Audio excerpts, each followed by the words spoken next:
తెనాలి పట్టణంలో తీవ్ర విషాదం చోటు చేసుకుంది. ఇక్కడ బాలాజీరావుపేటకు చెందిన ఒక 5 ఏళ్ల బాలుడు ఆడుకుంటూ కూడా నిన్న సాయంత్రం ఇంటి నుండి వెళ్ళిపోయి అదృశ్యమైన పరిస్థితి ఏర్పడింది. అట్లాగే నిన్న సాయంత్రం 4 గంటలకు బాలాజీరావుపేట కాలువకట్ట రోడ్డులో ఉన్నటువంటి ఆషిక్ రెహమాన్ అనే 5 ఏళ్ల బాలుడు కూడా నిన్న సాయంత్రం సమయంలో ఇంటి నుంచి వెళ్ళిపోయాడు. ఇంటి నుంచి వెళ్ళి అప్పటి నుంచి కనిపించకపోవడంతో వారి కుటుంబ సభ్యులు తీవ్రంగా ఆందోళన వ్యక్తం చేస్తా కూడా పోలీసులను అయితే 3 టౌన్ పోలీసులను ఆశ్రయించారు. అసలు బాలుడు 4 గంటల నుంచి కూడా మిస్ అయిన పరిస్థితి ఉన్న నేపథ్యంలో కూడా ఎక్కడికన్నా దారి తప్పి వెళ్ళాడా లేక ఎటు ఎవరన్నా తెలిసిన వాళ్ళ ఇంటికి వెళ్ళాడా అన్న కోణంలో కూడా పోలీసులు అన్ని విధాలుగా కూడా దర్యాప్తు అయితే చేపట్టారు. అయితే నిన్న సాయంత్రం నుంచి బాలుడు కనిపించకపోవడంతో కూడా ఈ ప్రాంతం అంతా కూడా స్థానికులు పెద్ద ఎత్తున ఇక్కడికి చేరుకుని బాలాజీరావుపేట ఏదైతే ఉందో డిఎస్పీ గారి కార్యాలయానికి వెనుక ప్రాంతంలో వీళ్ళు నివసిస్తూ ఉంటారు. బాలాజీరావుపేటలో ఈ ప్రాంతానికి చెందినటువంటి బాలుడు నిన్న సాయంత్రం నుంచి కనిపించకపోవడంతో స్థానికంగా కూడా తీవ్ర ఆందోళన అయితే వ్యక్తం చేసిన పరిస్థితి కనిపిస్తూ ఉంది. అయితే నిన్న సాయంత్రం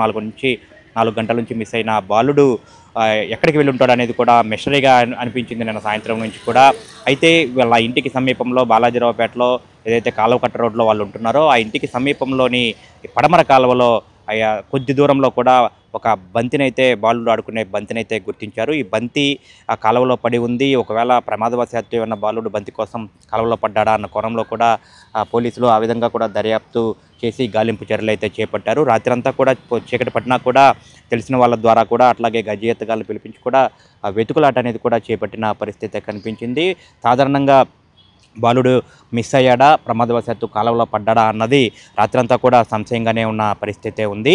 మొత్తంగా రాత్రి నుంచి కూడా విచారణ గాలింపు చర్యలు చేపడతా ఉన్న నేపథ్యంలో కూడా ఎవరన్నా తెలిసిన వాళ్ళ ఇంటికి వెళ్ళి ఉంటారేమో, ఎక్కడికైనా దారి తప్పి వెళ్ళాడేమో అన్న కోణంలోనే కూడా అందరూ కూడా ఆలోచన చేసిన పరిస్థితే ఉంది. అయితే ఉదయానికల్లా కూడా తీవ్రమైనటువంటి విషాదకర విషయం అయితే కూడా మరి బాలుడి కుటుంబ సభ్యులకైతే తెలిసిన పరిస్థితి ఉంది. ఎక్కడైతే వాళ్ళ ఇంటికి సమీపంలో బాలుడు ఆడుకుంటున్నటువంటి ఒక బంతి ఆషిక్ రెహమాన్ అనే 5 ఏళ్ల బాలుడు ఆడుకుంటా బంతి కనపడిందో ఆ కాలువలోనే కొద్ది దూరంలో వాళ్ళ ఇంటికి సమీపంలో కొద్ది దూరంలో కూడా బాలుడు మృతదేహం ఈరోజు ఉదయం కూడా 8:30 గంటల సమయంలో స్థానికులు గుర్తించి కూడా కుటుంబ సభ్యులకు సమాచారం ఇచ్చిన పరిస్థితి కనిపిస్తుంది. మీరు ఒకసారి దృశ్యాల్లో చూడొచ్చు. వీడియో జర్నలిస్ట్ సాయి చిత్రీకరిస్తున్నటువంటి దృశ్యాలు మీరు చూడొచ్చు. ఈ కాలువలోనే బాలుడు పడి గల్లంతైనట్లుగా కూడా తెలిసింది. వాళ్ళ ఇంటికి సమీపంలో ఉన్నటువంటి కాలువ ఇంటి ఎదురుగానే మధ్యలో రోడ్డు, ఇల్లు మధ్యలో రోడ్డు, ఆ ఎదురుగానే రోడ్డు పక్కనే ఈ కాలువ పడమర కాలువ కనిపిస్తూ ఉంటుంది. ఈ కాలువలో ప్రమాదవశాత్తు బాలుడు బంతి పడిన నేపథ్యంలో కూడా ఆ బంతి కోసం అని చెప్పి ఆ బంతి తీసుకునేందుకు ప్రయత్నించి కూడా ప్రమాదవశాత్తు కాలువలో పడినట్లుగా కూడా తెలుస్తూ ఉంది. ఇంటికి సమీపంలో రాత్రంతా కూడా ఇక్కడ వెతికినా కూడా ప్రయోజనం లేకుండా పోయింది. బాలుడు ఉదయాన్నే 8:30 గంటల సమయంలో ఆ ఇంటికి కొద్ది దూరంలో కాలువలో బాలుడి మృతదేహాన్ని కూడా స్థానికులు గుర్తించి వారి కుటుంబ సభ్యులకైతే సమాచారం ఇచ్చారు. బాలుడి మృతదేహాన్ని వెలికి తీసి ఇంటికి తీసుకెళ్లిన తర్వాత కూడా బాలుడి తల్లి ఆషిక్ రెహమాన్ అనే బాలుడి తల్లి ఎవరైతే నసీమా ఉన్నారో ఆవిడ బాలుడి మృతదేహాన్ని చూసి కూడా కన్నీటి పరిమితమయ్యారు. తీవ్ర విషాదంలో కుటుంబ సభ్యులు కూడా మిగిలిపోయారు. బాలుడు ఆడుకుంటూ ఇంటి నుంచి బయటకు వెళ్ళిన బాలుడు వికతజీవిగా ఇంటికి వచ్చిన క్రమంలో కూడా అతన్ని చూసి వీళ్ళ తల్లి నసీమా అయితే కన్నీటి పరిమితమయ్యి రోధించిన తీరు కూడా అందరినీ కూడా తీవ్రంగా కలచివేసింది. బాలుడి మృతదేహాన్ని కూడా గవర్నమెంట్ హాస్పిటల్ మార్చురీకి తరలించి పోస్టుమార్టం చేసే ప్రయత్నాలు అయితే చేస్తూ ఉన్నారు.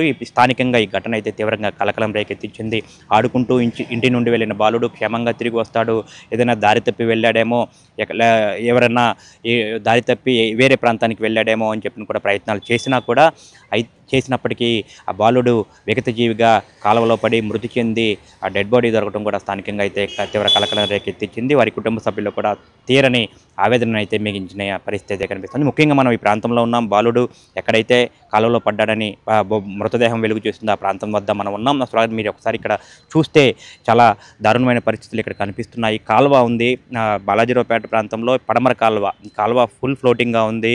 ఎగువ ప్రాంతాల నుంచి కూడా కురుస్తున్న భారీ వర్షాలకు వాటర్ మొత్తంగా కూడా దిగువకు విడుదల చేస్తున్నారు. పెద్ద మొత్తంలో వాటర్ మొత్తంగా కూడా కాలువల ద్వారా కిందకి పంపించే ప్రయత్నం చేస్తూ ఉన్నారు. కాలువలన్నీ కూడా నిండుగా ప్రవహిస్తూ ఉన్నాయి. ఇటు తూర్పు కాలువ కానివ్వండి, ఇప్పుడు మనం చూస్తున్న పడమర కాలువ కానివ్వండి నిండుగా ప్రవహిస్తూ ఉంది. ఈ కాలువలో కనీసం ఈ కాలువ కట్ట వెంబడి కనీసం సైడ్ వాల్స్ కూడా లేకుండా, రిటైనింగ్ వాల్స్ కూడా లేకపోవడంతో కూడా ప్రమాదాలు ఎక్కువగా కూడా జరుగుతున్నట్టుగా కూడా చెప్తా ఉన్నారు. ముఖ్యంగా చూసుకుంటే మీరు ఒకసారి దృశ్యాల్లో చూడొచ్చు, ఇక్కడ రిటైనింగ్ వాల్ అనేది కూడా పూర్తిగా లేదు, ఎక్కడో లోతుగా ఉంది.